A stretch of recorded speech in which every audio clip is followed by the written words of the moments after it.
형제가 환난을 당할 때 에돔은 방관했습니다. 방관을 돕지 않고 방관하고 가만히 있었으니까 국력이 소비되지 않았겠지요. 그죠? 가만히 있었으니까. 이렇게 국력을 아끼고 힘을 비축했다면 그 나라가 더 강해져야 되는 것이 세상 원리잖아요. 그런데 그렇지 않습니다. 꼭 그렇지가 않아요, 세상이. 왜냐하면 형벌의 날이 있기 때문에 그렇습니다. 형벌의 날. 오늘 말씀해 보니까 만국을 벌할 날. 자, 우리 오늘 17, 15절에 보니까 여호와께서 만국을 벌할 날. 이 형벌의 날이죠. 이 형벌의 날이 있기 때문에 꼭 가만히 힘을 비축하고 있다고 해서 강해지는 것은 아닙니다. 이 만국 형벌의 날에 이 에돔이 어떻게 되느냐?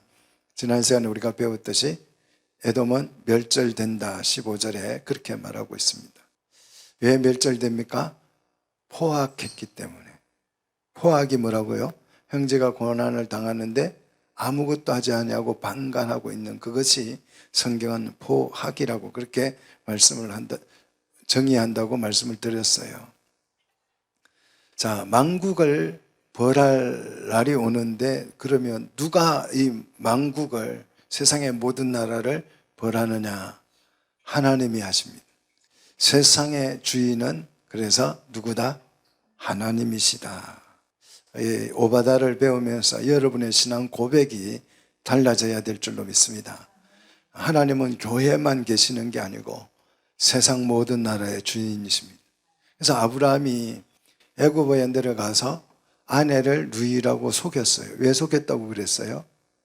이 애굽이라는 나라는 하나님의 지배를 받지 않는 나라이기 때문에 하나님에 대한 두려움이나 경외심이 없을 것 같아서 아브라함이 착각한 거죠.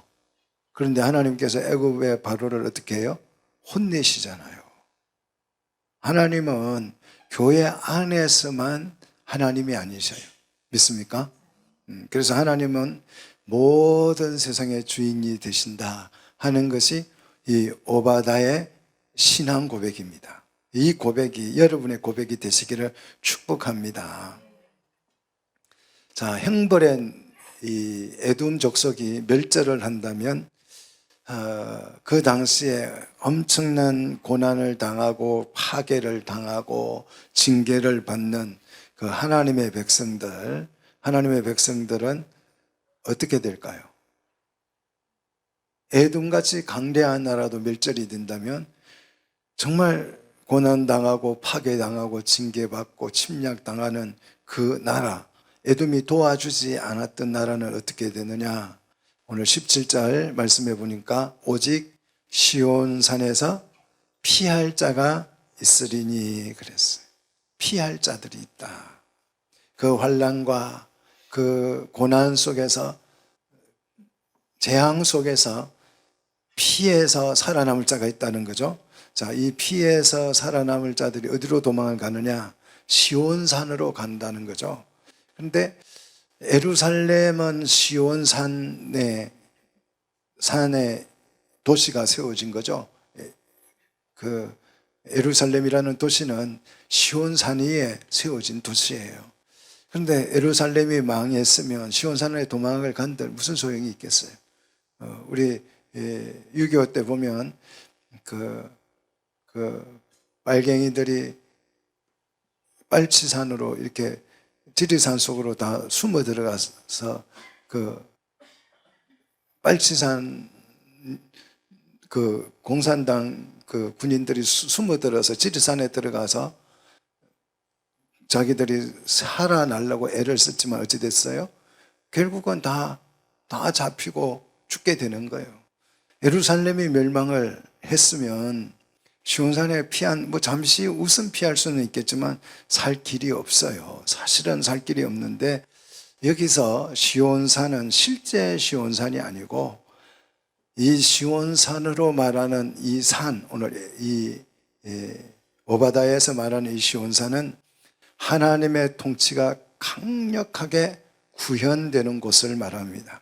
다시 말해서 하나님의 심판이 실행되는 곳, 영적인 그런 예루살렘을 말합니다. 자, 심판의 날이 되면 하나님의 백성들은 어디에서 보호를 받느냐?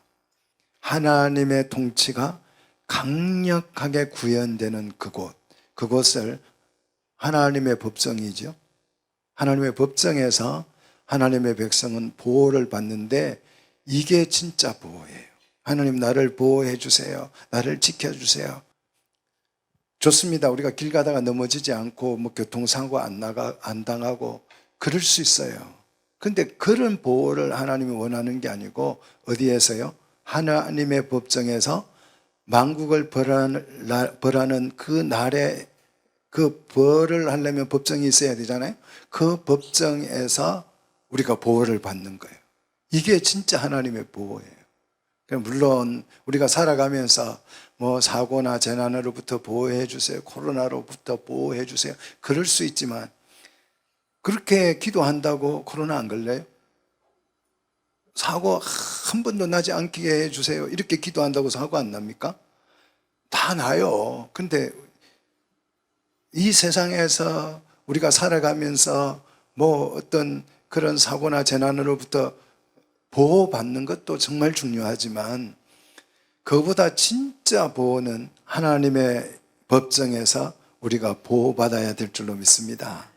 자, 심판을 잘 피해 다니다가 대장동 일당처럼 잘 피해 도망치고 이리 빼고 저리 빼고 하다가 결국에는 법정에 가서 보호를 받으면 어떻게 되는 거예요? 보호를 받지 못하면 어떻게 되는 것입니까? 그냥 감옥 가는 것입니다. 감옥 가는 것입니다. 그래서 이재명 씨가 지금 검찰 소환에 안 가려고 온갖 발부둥을 치잖아요. 근데 언젠가는 법정에 가게 되는 거예요. 죄가 없다면 가면 돼요. 죄가 없는 사람은 법정에 가면 뭘 받아요? 보호를 받습니다. 죄가 없는 사람은 법정에 가면 보호받는 곳. 근데 악한 사람, 죄인은요, 법정에 가면 보호받지 못하는 거예요. 자, 예루살렘은 하나님의 통치가 시작되는 곳이에요. 그래서 심판도 어디가 가장 먼저 어디서부터 시작이 돼요? 예루살렘에서부터 시작이 되는 거예요. 근데 주의 백성들은요, 그 예루살렘으로 어떻게 해야 돼요? 피하는 거예요. 예루살렘으로 피하면 그곳에서 하나님의 진짜 보호를 경험할 줄로 믿습니다. 하나님의 말씀에 합당한 성도가 되어서 하나님의 법정에서 보호를 받는 우리 성도들이 되시기를 주의 이름으로 축복합니다. 주의 백성 중에 시온으로 피한 자들이 나라가 다 망할 때에 시온으로 피할 자들이 몇 명인지는 오늘 이 오바다에 나오지 않습니다.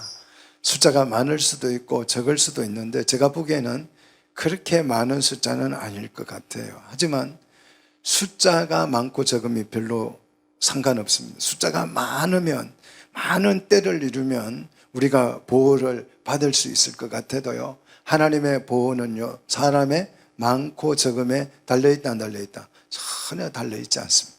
하나님의 이 보호가 구원이죠. 하나님의 구원은 사람이 많느냐 적느냐가 그렇게 중요한 문제가 아닙니다. 자, 17절을 계속 보시면 이 산을, 이제 시온 산을 설명을 하는데 이렇게 설명합니다. 17절, 그 산이 거룩할 것이요 그랬어요. 자, 시온 산은 거룩하다, 거룩해진다. 이 거룩하다는 말은 분리된다는 뜻이에요. 세상의 그 사람들과 이 시온 산으로 피한 사람들이 완전히 분리하는 곳이다. 그래서 교회는 분리된 곳이에요. 어디로부터요? 세상으로부터 분리된 곳인 줄로 믿습니다. 그렇다고 해서 우리가 세상을 떠난 것 아니잖아요. 그래서 이 장소가 분리되었음을 의미하는 거예요. 내가 어려움을 당하고 힘들 때에 교회당에 오지 않고 집에서 기도해도 되고 그렇잖아요. 뭐 산에 가서 기도해도 되고 또 어디 길에 가서 기도해도 되지만 내가 교회당으로 오는 이유는 이 쌍문 삼동에 있는 이 예배당으로 오는 것이 아니라 하나님께서 구별하신 시온으로 오는 것입니다. 믿습니까? 예. 그 신앙으로 우리가 예배당을 찾는 거예요. 분리된 곳을 찾는 거죠. 자, 이 분리된 곳, 세상과 분리됐기 때문에 이곳은 신성하고 하나님의 통치가 미치는 영역이에요. 자, 이곳을 우리는 신약에서는 교회라고 부르고 더 나아가서 확대시키면 하나님의 나라라고 말을 하는 거죠. 그래서 우리의 피난처는 어디다? 시온이다 하는 것을 오늘 본문이 가르쳐 주잖아요. 여러분 어렵거나 인생을 살 때 힘들거나 지치면 어디로 피해야 돼요? 시온을, 여러분 시온을 찾으시기를 축복합니다. 자, 시온으로 피한 자들은 17절 끝에 보니까 이렇게 소개합니다. 시온으로 피한 자들을 뭐라고 불러요? 야곱의 족속이라고 부르잖아요. 야곱의 족속이라고 부르고 그 시온으로 피한 자들이 시온에서 뭘 누린다고요? 기업을 누리게 된다는 것이. 기업을 누린다는 말은 기업을 상속받는다는 뜻이죠. 자, 힘도 없고 그렇게 해서 도망치듯이 시온으로 피했는데 그 피한 사람들이 야곱의 족속이 되고 그 야곱의 족속이 그곳에서 뭘 누린다고요? 기업을 누리게 된다는 거예요. 그래서 우리가 예수를 믿는다고 하는 것은 굉장히 다이나믹하고 굉장히 정말 어떻게 표현해야 될지를 모를 정도로 우리에게 엄청난 그런 반전이 일어나는 줄로 믿습니다. 약한데 그래서 피했는데 그곳에서 야곱의 족속이 되고 자기 기업을 누릴 수 있게 된다라는. 자, 우리는 이 기업을 상급이라고 표현합니다. 그죠? 그래서 우리가 하나님의 나라에 가면 상급을 받는다. 하나님의 나라에 들어가면 상급을 받는다 그러는데 바로 그 상급이 뭐예요? 바로 이 기업을 말해요. 자, 우리의 기업은, 우리의 영원한 기업, 나의 영원하신 기업은 어디 있다? 시온에 있다라는 거예요. 여러분, 시온에 있다는 걸 잊지 않기를 바랍니다. 자, 우리는 하나님이 주신 기업을 약속을 받았을 뿐만 아니라 오늘 18절을 보시면 그곳에서 피했더니 야곱의 족속이 뭐가 돼요? 불이 될 것이며 요셉 족속은요 불꽃이 될 것이요 그랬어요. 자, 잘 보십시오. 에서는 강대하고 포악했습니다. 세상을 호령했습니다. 하지만 하나님의 백성은 징계를 당하고 고난을 당하고 고초를 당했습니다. 적의 침략을 당했어요. 너무 약했고 볼품없고 그냥 정말 불면 꺼질 것 같은 그런 연약한 존재들이었어요. 그래서 이들은 너무 약해서 침략을 해오니까 시온으로 피할 수밖에 없었어요. 시온으로 도망칠 수밖에 없었다라는 것이에요. 자, 힘있고 강했다면 주의 백성들이 시온으로 도망을 쳤을까요? 도망 안 치잖아요.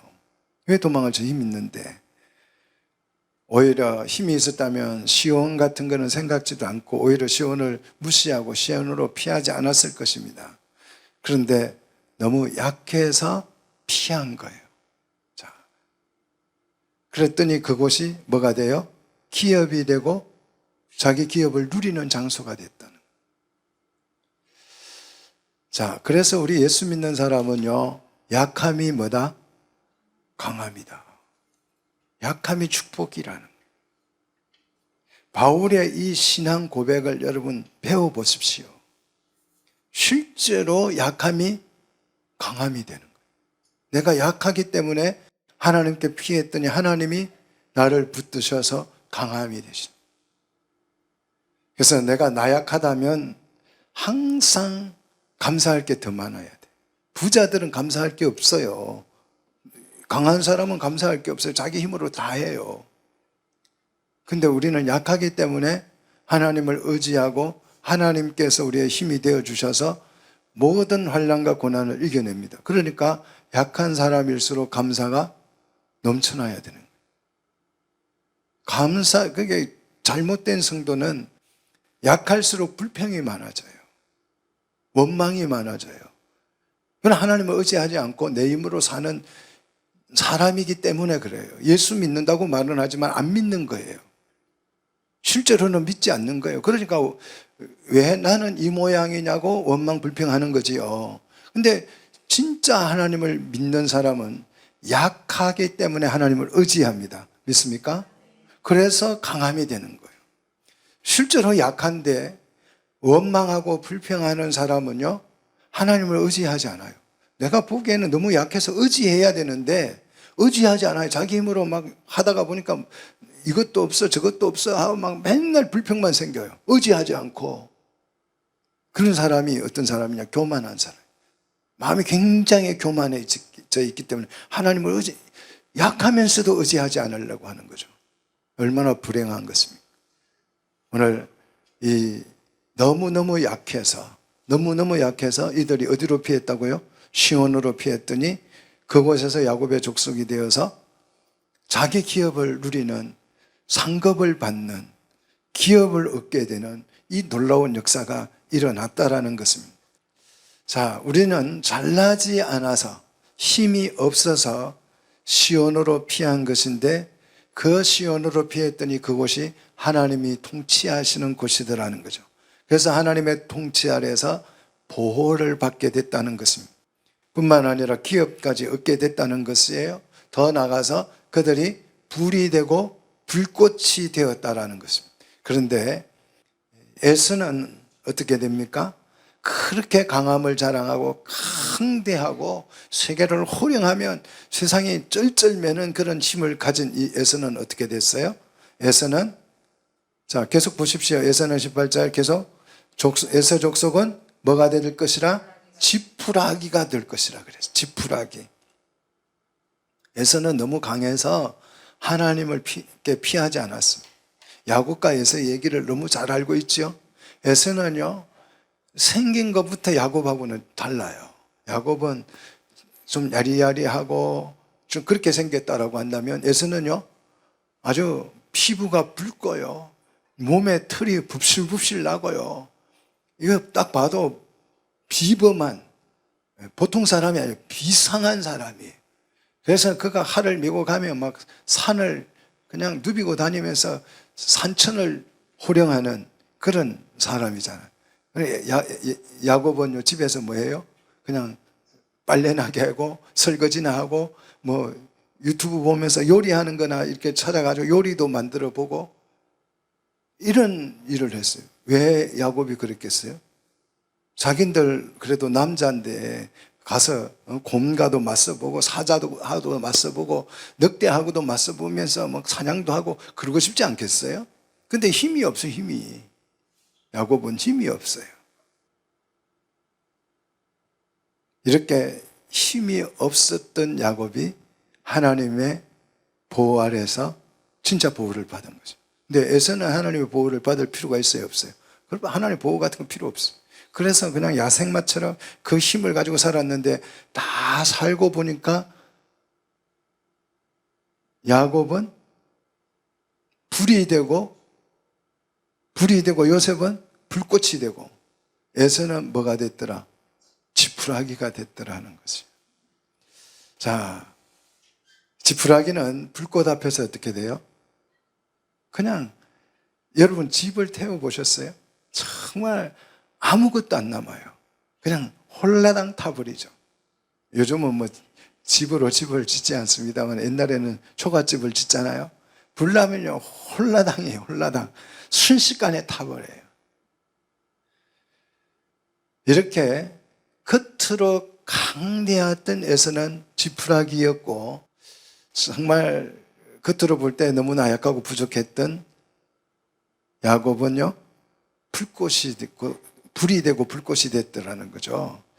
자, 그래서 계속 이제 성경을 보시면 그들이 그들 위에 붙어서 그들을 살을 것인즉 에서 족속에 남은 자가 없으리니 여호와께서 말씀하셨습니다. 결국 자, 이 에서는 멸절이 되는데 누구에게 멸절됩니까? 자기들이 돕지도 않았던, 망할 수밖에 없게 보였던, 좀 그래도 망하지 않을 것 같고 힘이 있었으면 도왔을 거예요. 그렇잖아요. 만약에 유다가 굉장히 강력해서 그 아수르 군대를 물리칠 수 있고 그런 힘이 있었다면 에돔이 어떻게 하면 유다에 붙어서 같이 협력했을 것이에요. 근데 아무리 봐도 이 사람들은 생존율이 없어요. 그러니까 돌아보지 않았던 거죠. 방관했던 거죠. 그런데 결국 이 불꽃에 의해서는 소멸됐다라는 거죠. 자, 더 나아가서 시온으로 피했던 이 주의 백성들은 어떻게 되냐? 19절, 자, 19절 보십시다. 19절, 그들이 네겝과 예스의 산과 평지와 블레셋을 얻게 된다는 거죠. 또 그들이 에브라임의 들과 사마리아의 들을 얻을 것이고 베냐민은 길르앗을 얻게 된다라고 말을 하고 있어요. 여기서 네겝은 예스의 산과 평지와 블레셋까지를 말하는데 그 이스라엘의 남쪽을 말합니다. 그리고 에브라임의 들과 사마리아의 들은 북이스라엘 왕국, 아수르에게 이 왕국은 완전히 망하고 없어졌잖아요.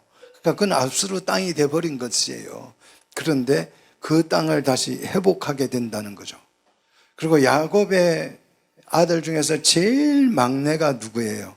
베냐민이잖아요. 막내는 원래 약하잖아요. 이 막내가, 가장 나약한 이 막내가 무엇을 얻는다고요? 가나안 땅에서 가장 강했던 길르앗을 얻게 된다라고 말하고 있어요. 자, 이렇게 나약한 사람이 시온으로 피했는데 그것이 강함이 되더라. 사도 바울의 신앙 고백이 역사적으로 확실한 것이에요. 믿습니까? 그냥 약함이 강합니다. 그러니까 뭐 감상적인 게 아니고 이게 실제인 줄로 믿으시기를 축복합니다. 자, 20절을 계속해서 보십시다. 20절을 보시면 사로잡혔던 이스라엘의 많은 자손은 그랬어요.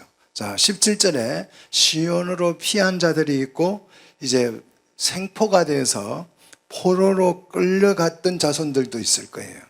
이 어디로 끌려갔습니까, 이들은? 바벨론으로 끌려간 거죠. 그죠? 바벨론에서 나라가 망해서 끌려간 거죠. 자, 이 포로로 끌려갔던 사람들이 어쩌면 시온산으로 피한 사람보다는 더 많았을 것이에요. 자, 포로가 되어서 바벨론으로 끌려갔던 이 사람들이 어떻게 되느냐? 그들이 돌아와요. 돌아와서 자, 20절을 계속 보시면 가나안 사람에게 속한 땅을 어디까지 얻는다고요? 사르바까지 얻게 되고, 또 예루살렘에서 사로잡혔던 자들이 곧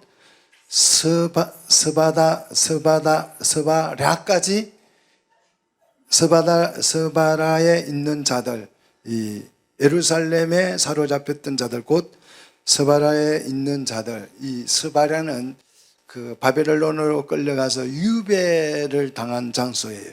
유배되어 있던 그 자들이 어디를 얻는다고요?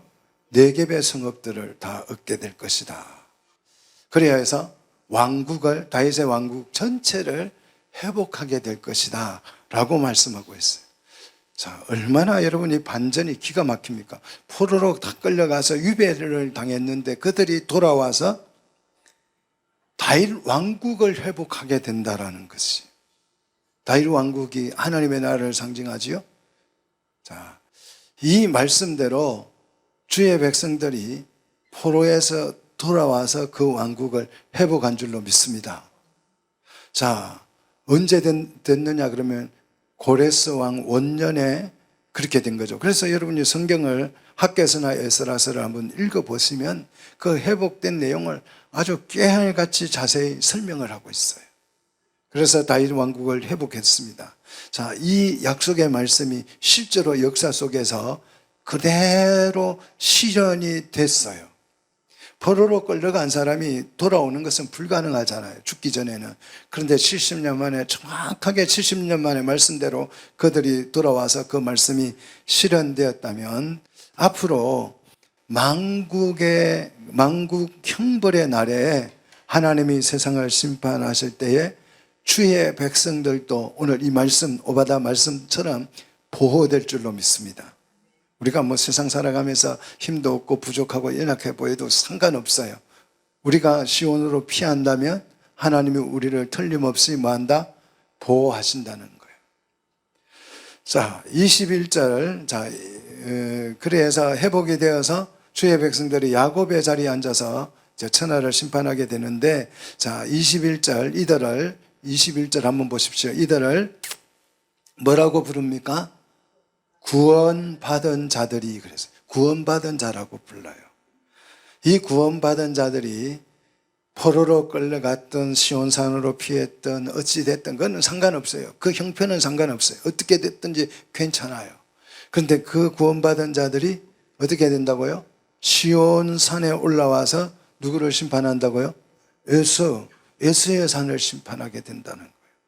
자, 야곱의 족속을 구원받은 자로 표현하고 있고, 이 구원받은 자들이 시온산에 올라와서, 시온산은 뭘 상징해요? 교회를 상징하지요. 그리고 하나님의 나라를 상징하지요. 이 구원받은 자들, 성도들이, 주의 백성들이 세상을 호령하는, 세상을 대표하는 에서의 산, 에돔을 심판하게 된다, 통치하게 된다, 이렇게 말씀하고 있어요. 이렇게 되면, 자, 마지막 가장 중요한 21절 끝부분. 자, 심판하리니 나라가 여호와께 속하리라. 할렐루야. 자, 여기서 나라는 왕이 왕권을 말합니다. 주권은, 이 세상 모든 나라의 주권은 누구의 것이다? 하나님의 것이다 라고 선포하고 있어요. 자, 왕권은 여호와 하나님 손에 달려 있는 줄 믿습니다. 이 여호와는 누구를 말해요? 신약에서 예수 그리스도를 의미합니다. 믿습니까? 그래서 신약 성경에는 여호와라는 단어가 나와요, 안 나와요? 단 한 자도 나오지 않아요. 구약에 그렇게 여호와 여호와 하는데, 신약에는 여호와라는 말 대신에 예수로 소개되죠. 믿습니까? 자, 예수님이 세상의 모든 나라의 왕권을 가지고 계신 줄로 믿습니다. 이 고백이 나와야 돼. 이 오바다를 공부하면, 야, 주님만이 만왕의 왕이십니다. 이 고백이 실제로 있어야, 일어나야 되는 것이. 자, 여기서 우리가 분명히 알아야 될 것은 세상 모든 주권은 우리 예수 그리스도에게 있다. 세상은 다 누구의 것이다? 하나님의 소유인 줄 믿으시기를 축복합니다. 그런데 이 세상이 왜 이 모양이에요? 사단이 이 세상을 뭐하고 있어요? 불법으로 점거하고 있어요. 사단을 누가 끌어들였어요? 우리가 인간들이 끌어들인 거예요. 뭘 짐으로써요?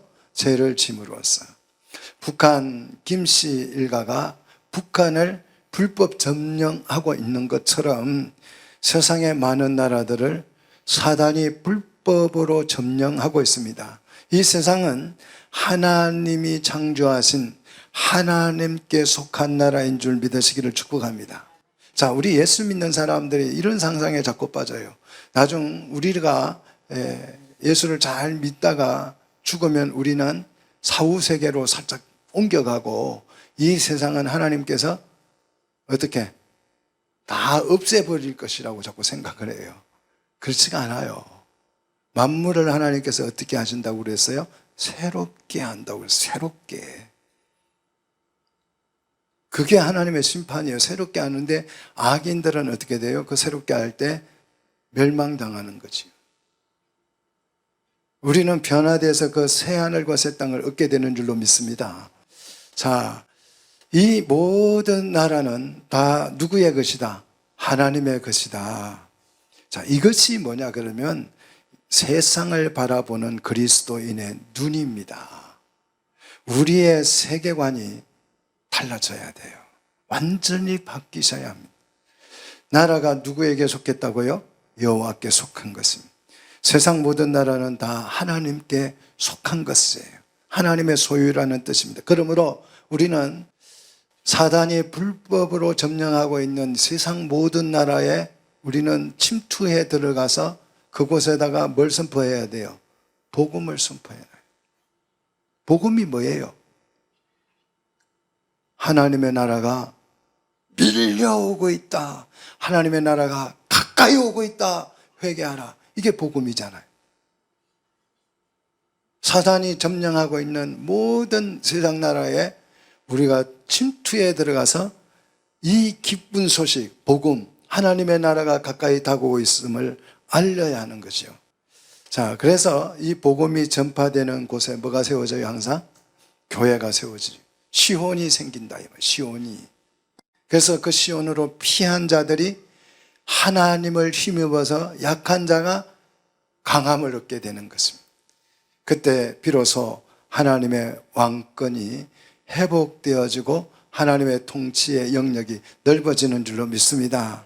이 일을 위해서 교회는 뭐 해야 돼요? 죽어나서나 하나님의 백성을 교회가 출산해야지요. 그래 하나님의 백성이 많아질 거 아니에요. 이렇게 출산을 하고 양육하여서 그들을 키워서 다시 선교사로 세상에 보내는 것입니다. 세상을 바라보는 눈이 좀 커지시기를 축복합니다. 우리 교회만 좀 이런 얘기는 안 하는 게 좋아요. 우리 교회만 막 부흥되게 해주세요. 그런 얘기, 기도는 좀 안 하는 게 좋습니다. 우리나라만 잘 되게 해주세요. 그런 기도는 안 하는 게 좋습니다. 우리 눈에는 우리 교회만 보여서는 안 돼요. 우리나라만, 우리 예수 믿는 사람의 눈에는 우리나라만 보여서는 안 돼요. 민족주의라는 게 있어요. 민족주의. 민족주의는요, 저는 정말 망할 놈의 사상이라고 생각해요. 민족주의라고 하는 것은 망국적인 가치관입니다. 예전에 TV 선전에 보면 우리 것이 좋은 것이여 하는 그런 그 선전이 있었어요. 뭔지는 잘 모르겠지만 우리 것이 좋은 것이요. 그 뭐 신토부리 막 이래서 하면서 우리 것이 좋다고 막 주장하는, 이거는요 망국적인 가치관입니다. 우리 것이 좋다고 주장하다가 망한 나라가 한 나라 있죠. 어느 나라입니까? 조선이잖아요. 조선이 그래가지고 망한 거예요. 또 망하고 있는 나라가 하나 있죠. 어디예요? 우리 것이 좋은 것이요 해가지고 북한이잖아요. 그래서 북한은 개방을 하지 않습니다. 여러분, 애국심하고 민족주의는 다른 것입니다. 나라와 민족을 사랑하는 것이 중요하지만 민족주의는 나쁜 것이에요. 우리 것이 좋다고요 우겨대면 남의 것을 수용할 수가 없어요. 남의 것이 좋은 것이라면 우리는 받아들이는 것이 애국입니다. 믿습니까? 남의 것이 더 좋아요. 그러면 그걸 받아들이는 게 뭐예요? 좋은 것이에요. 한번 생각을 해보십시오. 제가 어렸을 때만 해도 쌀밥 먹기가, 도시 사신 분들은 잘 모르겠지만 우리 방앗간집 딸은 잘 모르겠지만 쌀밥은요 언제 먹을 수 있냐 그러면 설날이나 추석날 생일날 먹으면 잘 먹는 거예요. 평소에는 전부 다 보리밥만 먹었어요. 쌀이 모자라서. 우리나라 토종 쌀을 일반벼라고, 제가 정확한지는 모르겠지만 제가 어렸을 때 일반벼라 그랬어요. 그거는 숫자가 몇 개 안 열려요. 근데 일본에서 생산하는 그 쌀들은요 한 10배, 20배 더 많이 맺혀요. 그래서 일본 쌀을 갖다가 키워서 지금 우리 쌀이 남아 도는 거 아니겠어요? 근데 우리 것이 좋은 것이 하고 있었으면 우리는 지금 쌀밥 못 먹을 거예요. 남의 것이 더 좋으면 받아들이는 게 애국입니다. 그래서 우리 민족끼리, 이런 얘기들은 북한에서 하는 얘기잖아요. 우리 민족끼리만 참 잘해보자, 자주국방하자. 지금 자주국방하는 때가 아니에요. 다른 나라들과 힘을 결합해서 동맹을 맺어서 우리를 보호해가는, 세상은 지금 그래요. 우리가 미국처럼 강하면 자주국방을 해야 되겠지요. 하면 되겠지요. 미국 같은 나라도 자기 나라를 자기 힘으로 못 지켜요. 그래서 일본과 동맹을 맺고 우리나라도 동맹을 맺고 독일과도 프랑스하고도 자기들 미국도 동맹을 맺어가잖아요. 그런데 우리는 자주국방 할 테니까 미군 다 나가라. 참 바보 같은 얘기지요. 어떻게 우리가 중국과 싸워서 어떻게 이겨요? 자, 우리 민족끼리를 주장하는 것은 같이 굶어 죽자는 얘기입니다. 세상은요 엄청나게 넓습니다. 그래서 우리 민족끼리라는 그런 망국적인 생각을 여러분 버리십시오. 우리끼리 잘 살아보자. 북한의 그 흥성대원군에 그 망령이 되살아나가지고 그 나라가 지금 밥도 못 먹고 살아가잖아요. 세상 모든 나라는 누구에게 속했다고요? 하나님께 속했다. 그러니까 우리 민족이라는 게 없는 거예요. 세상 모든 나라가 다 누구에게 속했다? 하나님께 속했다. 하나님의 통치 아래에 있다는 것입니다. 그래서 세상 모든 나라에 우리는 누구를 보내요? 선교사들을 보내는 것이에요.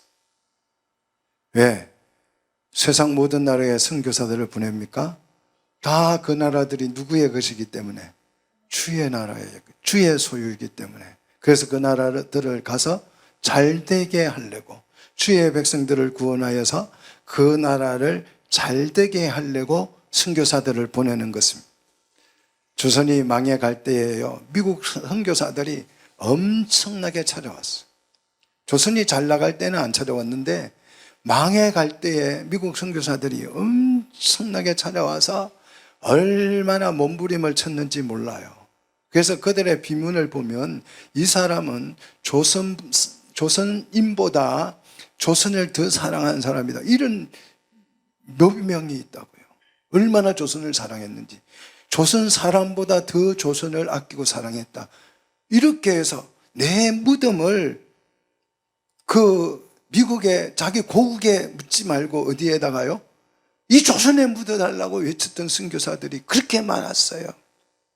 그래서 이 선교사들이 와서 그냥 이승만 같이 그런 인재들을 발굴해서 미국에 데려가 가지고 공부시켜 가지고요, 이 민족을 잘되게 하려고 얼마나 애를 많이 썼는지 몰라요.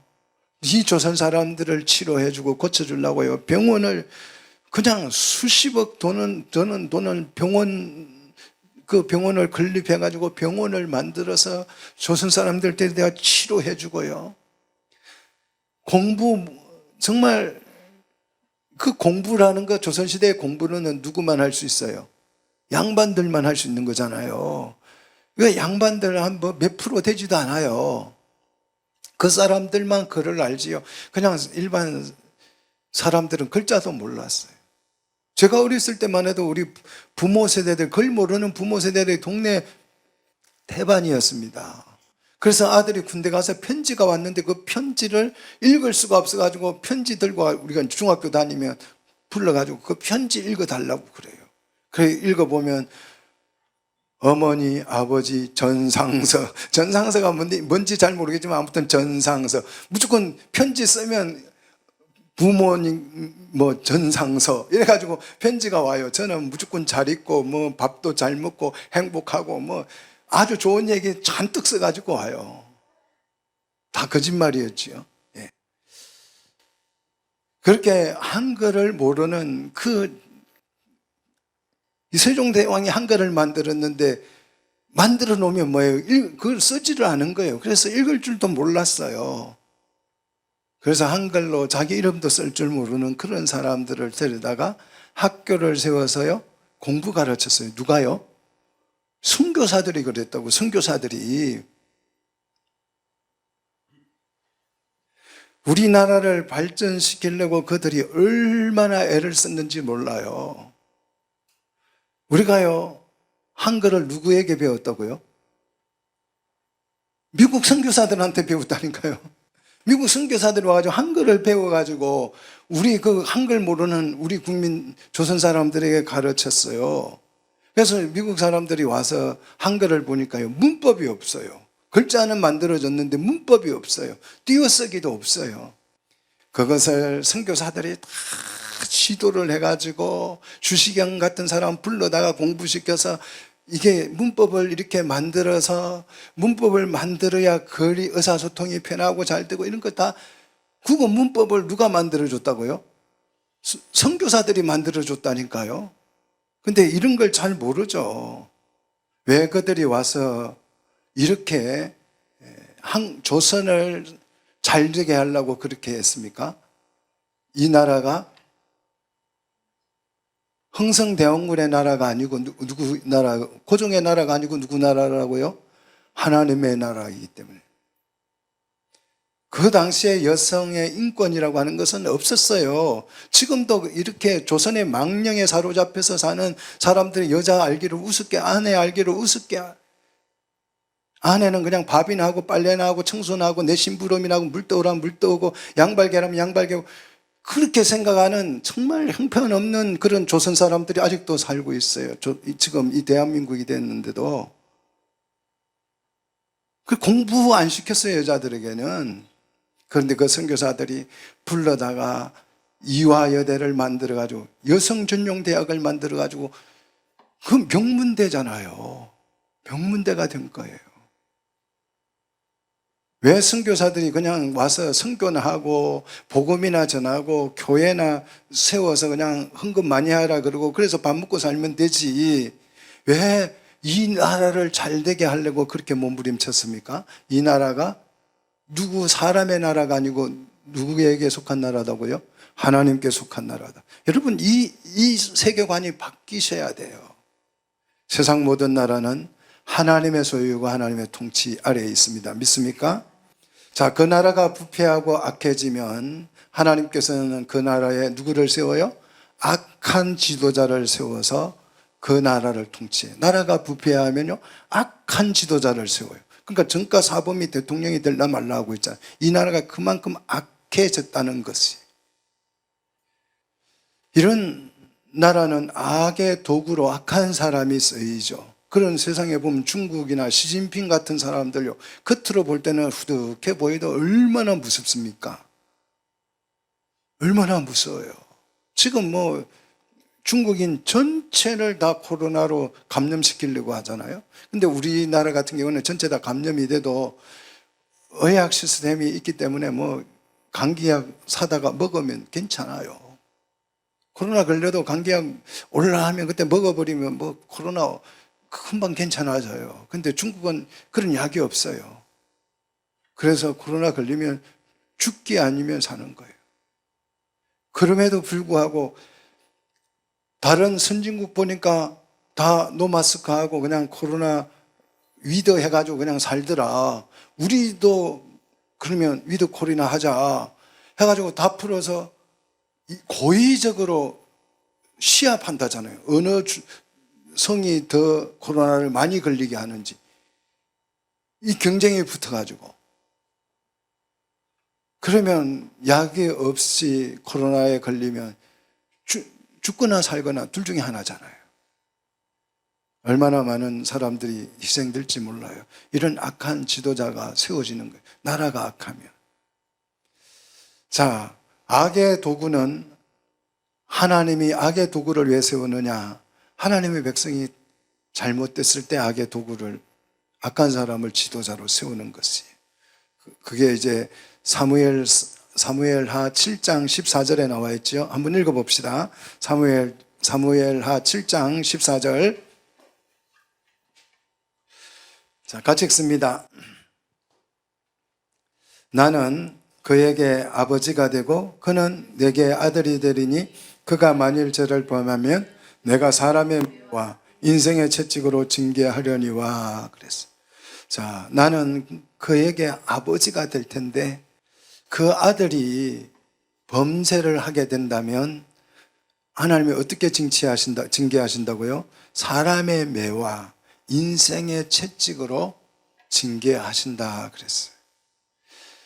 자, 사람의 매와 인생의 채찍이 바로 악인들이에요. 악한 지도자들이고요. 성경적으로 말하면 애굽의 바로왕 같은 사람들이지요. 하나님의 자녀들이 이 악한 악인들에 의해서 고난을 받고 징계를 받아서 하나님 앞에 회개를 하면요, 하나님이 어떻게 하셔요? 또 선한 지도자를 세우는 거죠. 그 대표적인 예가 누굽니까? 조금 전에도 말씀을 드렸지만 바벨론의 고레스 왕 같은 사람이잖아요. 바사 왕. 자, 에스라 1장 2절을 가서 한번 봅시다. 에스라 1장 2절. 우리 같이 한번 읽어보도록 하겠습니다. 에스라 1장 2절. 하나님의 백성들이 회개를 하고 포로로 끌려갔지만 그곳에서 하나님 앞에 회개하고 다니엘을 보시잖아요. 그 뭐 사자굴도 두려워하지 않고 들어가고요. 또 그 친구들 보니까 풀무불에도 뛰어 들어가요. 이렇게 신앙이 회복되니까 하나님께서 누구를 세워요? 자, 에스라 1장 2절 같이 읽겠습니다. 바사왕 고레스는 말하노니 하늘의 하나님 여호와께서 세상 모든 나라를 내게 주셨고 나에게 명령하사 유다 예루살렘의 성전을 건축하라 하셨나니. 이게요, 하나님 믿는 사람이 한 게 아니에요. 바사왕 고레스의 얘기라고요. 고레스 왕에게 하나님께서 말씀하셨다라는 거예요. 하늘의 하나님 여호와께서 말씀하기를 세상 모든 나라를 나에게 주시고 나에게 명령했다는 거예요. 뭐라고 명령했느냐? 유다 예루살렘에 성전을 건축하라고. 성전을 건축하라고. 이렇게 명령을 하셨다라는 거예요. 그래서 이 고레스 왕이 유다인들을 다 불러 모아서 성전 건축할 비용을 줘서 예루살렘으로 돌려보내줘요. 그래서 주의 백성들을 해방시켜 줍니다. 어떻게 이런 일이 일어났느냐? 이사야 선지자가 이걸 자세하게 설명을 합니다. 이사야 45장 1절, 자, 같이 읽겠습니다. 이사야 45장 1절입니다. 자, 부지런히 좀 찾아서 같이 읽도록 하겠습니다. 이사야 45장 7절.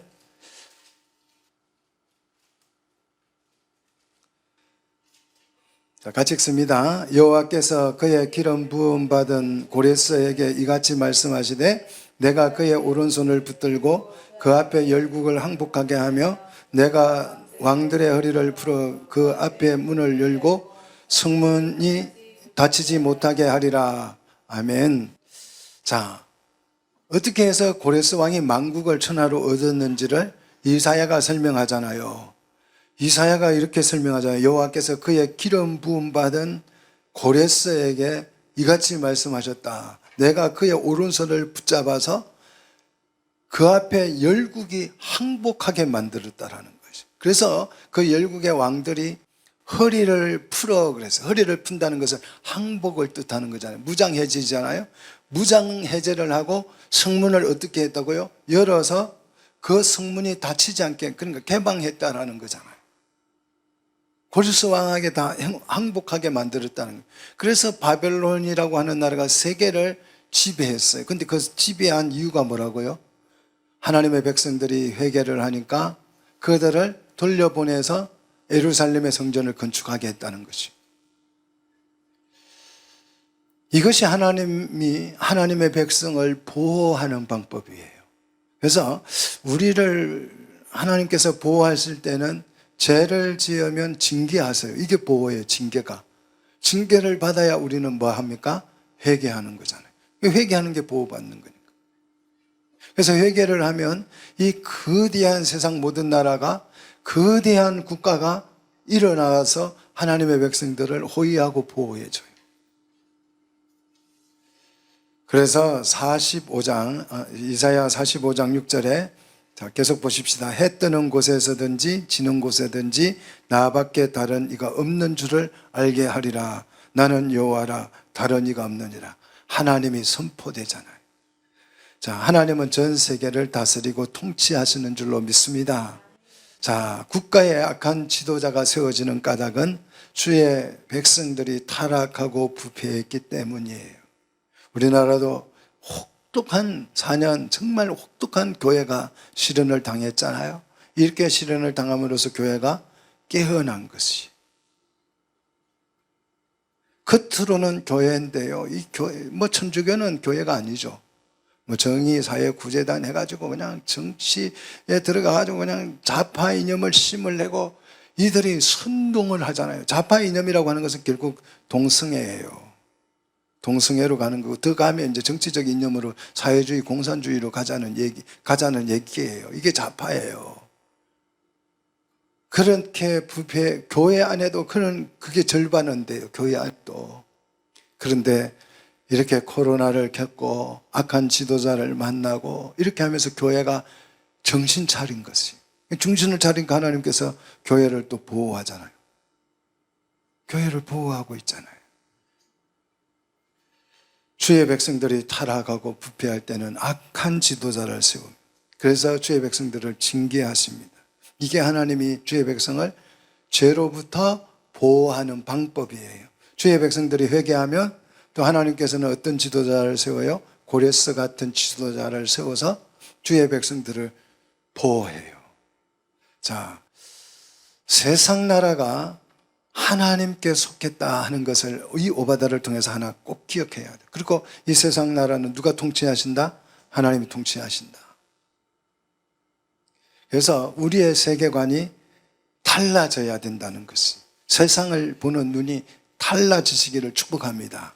그래야 우리가 이 세상을 품고 뭐 할 수 있어요? 기도할 수 있잖아요. 선교를 할 수도 있고요. 오늘 이 오바다스를 우리 사랑하는 성도들과 3시간에 걸쳐서 아주 짧게 나누었습니다. 간단하게 살펴봤습니다. 이 오바다를 통해서 내 눈이 좀 커졌습니까? 세상을 보는 눈이 좀 커지셨습니까? 야, 우리나라만 아니에요. 이 세상 모든 나라는 다 하나님의 통치 아래 있는 나라다. 그래서 우리가 그 나라에 가서 그 나라들을 잘 되게 해야 될 줄로 믿습니다. 북한이 잘 돼야 될 줄로 믿습니다. 그 잘 되는 것은 하나님의 복음이 들어가서 그 나라가 개방돼 버리는 거죠. 중국이 잘 돼야 되잖아요. 미세먼지만, 우리가 두 가지를 생각할 수 있어요. 미세먼지만 푹 날리는 중국 망해버리라. 망하면 미세먼지는 안 올 거죠. 그죠?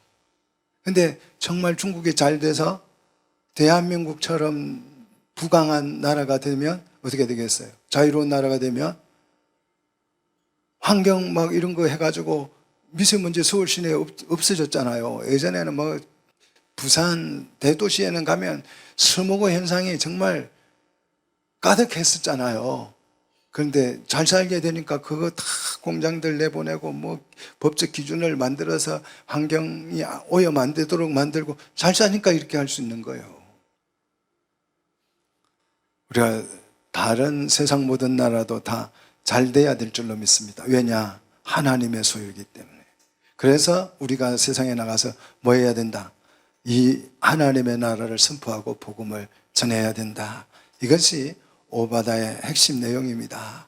오늘 이 말씀을 통해서 우리의 믿음이 성장하는 역사가 있기를 주의 이름으로 축복합니다. 기도하겠습니다.